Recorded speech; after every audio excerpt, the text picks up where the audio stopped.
મિત્રો, આજે આપણે આવી ચૂક્યા છીએ અંકલેશ્વરના નવનિર્મિત મોઢેશ્વરી માતાના મંદિરના દર્શનાર્થે. એમ તો અંકલેશ્વરમાં મુખ્ય બે મંદિર આવેલ છે. અંકલેશ્વર જીઆઈડીસી વિસ્તારમાં એક મંદિર આવેલું છે અને બીજું આ નવનિર્મિત મંદિર અંકલેશ્વર હાંસોટ માર્ગ પર આવેલ છે. મોઢેશ્વરી માતાના મંદિર વિશે વાત કરીશું આજે આપણે.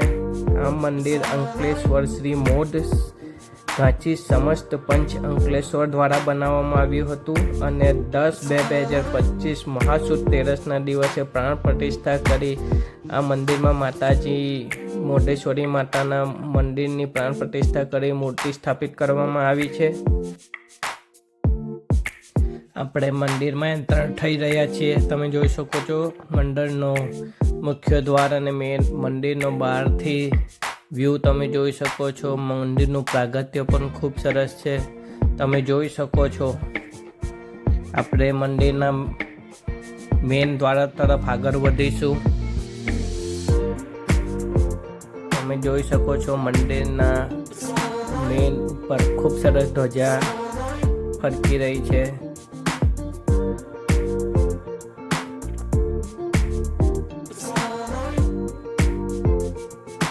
અંકલેશ્વર મોઢેશ્વરી મંદિર દર વર્ષે મહાસુદ તેરસના દિવસે પાટ ઉત્સવની ઉજવણી પણ ખૂબ સરસ ધામધૂમથી કરે છે.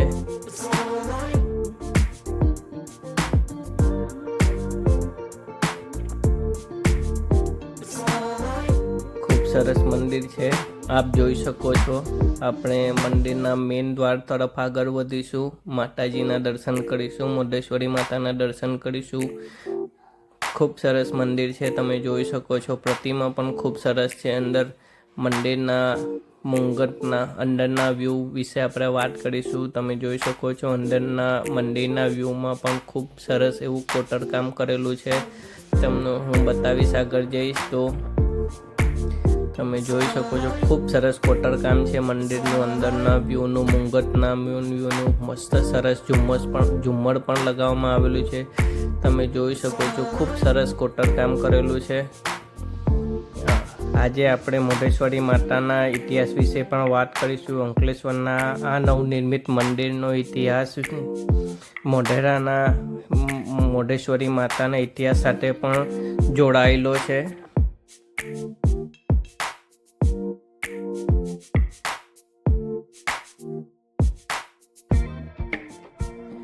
મોઢેશ્વરી માતાનો ઇતિહાસ અને તેમનું મહત્વ ખૂબ જ પૌરાણિક અને શ્રદ્ધાપૂર્ણ માનવામાં આવે છે. જેમને માતાંગી માતા તરીકે પણ ઓળખવામાં આવે છે. તેઓ ખાસ કરીને મોઢ બ્રાહ્મણ, મોદી સમાજ અને ક્ષત્રિય સમાજના કુળદેવી પણ માનવામાં આવે છે. પુરાણો અનુસાર પ્રાચીન કાળમાં મોઢેશ્વરી વિસ્તાર એક ધર્માંતરણ તરીકે પણ ઓળખાતો હતો. ત્યાં આ કવાંટ નામનો અત્યંત શક્તિશાળી કુળ રાક્ષસ રહેતો હતો અને તે ઋષિમુનિઓ અને મોઢ બ્રાહ્મણ લોકોને ખૂબ ત્રાસ આપતો અને યજ્ઞમાં પણ વિઘ્ન આપતો અને પ્રજાને ખૂબ ત્રાસ આપતો હતો.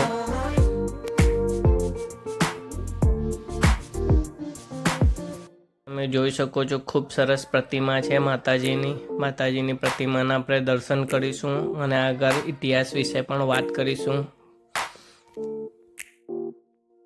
જેમ કે આપણે આગળ વાત કરીએ તેમ કણાત નામના શક્તિશાળી રાક્ષસ જે પ્રજાને ખૂબ ત્રાસ આપતો, ત્યારે પ્રજાનું રક્ષણ કરવા માટે બ્રાહ્મણોએ આદિશક્તિ શ્રી માતા પાર્વતીની આરાધના કરી અને ભક્તોનો પુકાર સાંભળી માતાજી ક્રોધિત થઈ, ભયભીત થઈ, પ્રસન્ન થયા અને મુખમાંથી એક દિવ્ય અગ્નિજ્વાળા પ્રગટ કરી અને 18 ભુજાવાળા માતાજી મોઢેશ્વરી પ્રગટ થયા. માતાજીએ 18 હાથોમાં વિવિધ શસ્ત્રો ધારણ કરીને કણાટ રાક્ષસ સાથે યુદ્ધ કર્યું અને તેનો વધ કરીને અધર્મનો નાશ કર્યો. આ વિજયની ખુશીમાં ભક્તોએ માતાજીને પોતાના કુળદેવી માની અને માતાજીની સ્થાપના કરી હતી. આ માતાજીનો ઇતિહાસ છે, તમે જાણી શકો છો. મોઢેશ્વરી મંદિર મોઢેરામાં પણ ખૂબ સુપ્રસિદ્ધ છે. આપણે આજે મંદિર આવી ચૂક્યા છે. એ માતાજી અંકલેશ્વર બિરાજમાન છે. મોઢેશ્વરી માતા નવનિર્મિત મંદિર છે. અંકલેશ્વર હાંસોટ રોડ પર આવેલું ખૂબ સરસ મંદિર છે. તમે જોઈ શકો છો. તમે માતાજીના દર્શનને અર્થે પણ આવી શકો છો. આરતીના સમયે પણ ખૂબ સરસ એવું આયોજન અને ખૂબ સરસ રીતે બધું કરવામાં આવે છે. આપણે મંદિરની પ્રદક્ષિણા કરીશું અને મંદિરની પ્રદક્ષિણા કરતાં મંદિરના વ્યૂને પણ આપણે જોઈશું. ખૂબ સરસ મંદિર છે. મંદિરની 52 ધજની ધજા ફરકતી હોવાથી તમે જોઈ શકો છો. મંદિરની ધજાના અને મંદિરના મુંગતના મેઇન દ્વારનું મુંગત જે ધ્વજા ફરકે છે તેના પણ આપણે દર્શન કરીશું. ખૂબ સરસ પ્રતિમા છે. ખૂબ સરસ મંદિર બનાવ્યું છે. જોઈ શકો છો આપ ધજા ફરકી રહી છે. અહીંયા ધજા પણ બદલવામાં આવતી હોય છે સમય